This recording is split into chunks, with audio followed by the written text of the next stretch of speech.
નમસ્તે મિત્રો, આજે એક બહુ જ નવી વાત લઈને આવ્યો છું. આપણે કોઈ કામ કરતાં કરતાં ભૂલ થઈ જાય અને આ ભૂલને આપણે એક સરસ સફળતામાં કેવી રીતે ફેરવી શકીએ એની એક સરસ કથા છે. આ એ જમાનાની કથા છે કે જ્યારે માર્કેટમાં ઇન્ડી પેન જેને કહીએ, ઇન્કથી ચાલતી પેન, જેને ફાઉન્ટેન પેન પહેલાં કહેતા હતા, એ ફાઉન્ટેન પેનનો જમાનો હતો. અને કલમ એટલે કે શાહીના ખડિયામાં કલમ બોળીને પેપરમાં લખવામાં આવતું. અને જ્યારે પેપરમાં લખીએ ત્યારે એ શાય સુકાય નહીં ત્યાં સુધી નોટનું પાનું ફેરવી ન શકાય.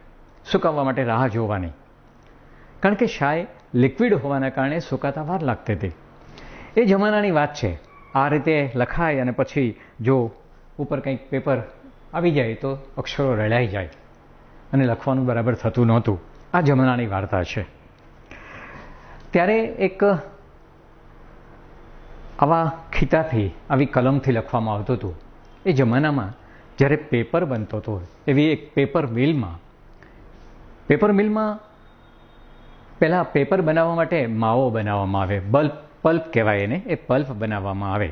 અને એ જુદા જુદા પ્રકારનું ઘાસ, કાગળ, પૂઠા, પસ્તી એવું બધું ખૂબ ભેગું કરીને મોટા એક રસાયણના પાત્રમાં ઓગાળે અને પછી આવો પલ્પ બને, જેને માવો કહેતા હોય છે, કાગળનો માવો બને. અને આ માવામાં અનેક પ્રકારના કેમિકલ નાખી અને એક એવું લિક્વિડ જેવું, અર્ધ લિક્વિડ જેવું એક પેલું બને કે જે પેપર બનાવવાની પ્લેટ પર પાથરીને દબાણ કરીને પેપર બનાવવામાં આવતો હતો. પણ અંતે તો બધે માણસો છે કામ કરવાવાળા. એક દિવસ આવા પેપર મિલના એક ઓપરેટરથી આ માવો બનાવવામાં ભૂલથી કંઈક એવા કેમિકલ નખાઈ ગયા કે માવો ખૂબ જાડો બની ગયો. ગમે તેટલું કરે પણ પેપર બનાવે ત્યારે થોડોક જાડો બને, અને એવો પેપર બને કે એના પર ફાઉન્ટેન પેનથી લખવા જઈએ તો અક્ષરો રેળાઈ જાય. ફાઉન્ટેન પેનથી લખવા જઈએ અને અક્ષરો રેળાઈ જાય.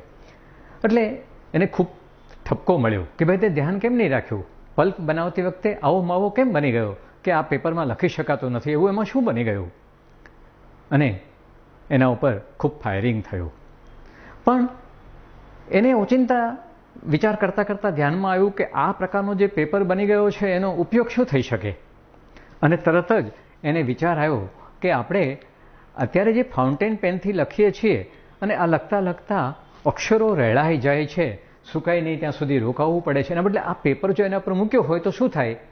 એ પેપર ઉપર મૂક્યો અને બધી શાય એણે શોષી લીધી, ચૂસી લીધી અને તરત ને તરત જ બીજું પાનું ફેરવી શકાણું. એને એક સરસ આઈડિયા આવ્યો કે આ પેપરનો ઉપયોગ આપણે ચાય સૂસ પેપર એટલે બ્લોટિંગ પેપર તરીકે વાપરીએ તો એને આપણે ગામમાં માર્કેટમાં એ રીતે જ એની જાહેરાત કરીએ કે અમે એક એવો પેપર બનાવ્યો છે કે તમે ફાઉન્ટેન પેનથી લખતા જાઓ અને તરત જ અક્ષરો સૂકવવા હોય તો અમારો પેપર ઉપર મૂકો, એ બ્લોટિંગ પેપર છે, શાયને ખેંચી લેશે અને બીજું પાનું ફેરવી શકશો. અને તરત જ માર્કેટમાં આ પેપરને મૂકવામાં આવ્યો. અને બીજે દિવસે આ પેપર ખૂબ ઉપડ્યો. બધા લોકો માંગ કરવા માંડ્યા કે તમે પેલો બ્લોટિંગ પેપર બનાવ્યો છે અમને આપો. અને હવે આ બ્લોટિંગ પેપરનો અનેક જગ્યાએ ઉપયોગ થાય છે.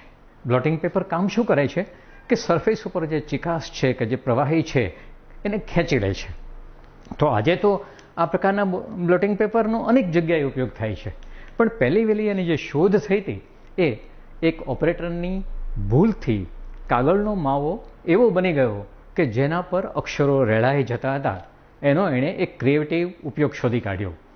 આ સર્જનાત્મકતા જો આપણામાં હોય ને તો આપણે આપણી થયેલી ભૂલને પણ એવા રસ્તે વાળી શકીએ કે એમાંથી આપણને કંઈક ઉત્પાદકતા મળે, સમાજને કંઈક ઉપયોગી વસ્તુ મળે.